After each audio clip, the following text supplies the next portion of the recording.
اپنے نچلے ہونٹ کو دانتوں میں دبا کر اٹھنے والے کرب کی لہروں کو کسی حد تک روکتے ہوئے کروٹ بدل کر کوٹھری کی دیوار کا سہارا لے کر دوبارہ اٹھنا چاہا تھا کہ اچانک باہر قدموں کی چاپ ابھری اور میں فوراً اسی پوزیشن میں چلا گیا، کیونکہ سوچنے سمجھنے کے مواقع مجھے ابھی تک میسر نہیں آئے تھے اور کسی نتیجے پر پہنچے بغیر میں ہوش میں آنا نہیں چاہتا تھا۔ رات کا غالباً دوسرا پہر تھا اور نہ جانے بے ہوشی کی اس کیفیت میں مجھے کتنے گھنٹے گزر گئے تھے۔ میں نے چپ چاپ آنکھیں بند کر لیں۔ ایک آواز کوٹھڑی کے قریب سے سنائی دی، ابھی تک ہوش میں نہیں آیا؟ اس کے ساتھ ہی مجھے یوں محسوس ہوا جیسے کسی نے ٹارچ کی روشنی مجھ پر پھینک کر صورتحال کا جائزہ لیا ہو۔ پھر دوسری آواز ابھری، بڑی دیر ہو گئی، کہیں مر نہ جائے۔ کیا خیال ہے؟ پہلی آواز دوبارہ آئی، میرا خیال ہے سر کو رپورٹ کر دیں۔ ٹھیک ہے۔ اس کے ساتھ ہی واپس جاتے قدموں کی آوازیں گونجیں۔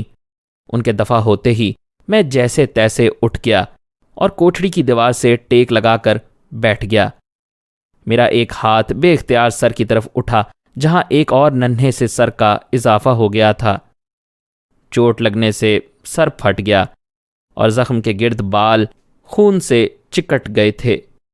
جسم کے جس حصے پر بھی میرا ہاتھ لگتا وہیں سے درد کی ایک تیز لہر اٹھتی۔ میرا سارا وجود دکھتے ہوئے پھوڑے میں بدل چکا تھا۔ ہماری ویڈیوز کو لائک اور شیئر کیجیے، کمنٹ سیکشن میں ہمیں اپنی رائے سے آگاہ کرتے رہیے۔ چینل کا سبسکرائبر بن کر بیل آئیکن دبائیں تاکہ آپ کو ہمارے نئے اپلوڈز کے متعلق نوٹیفیکیشنز ملتی رہیں۔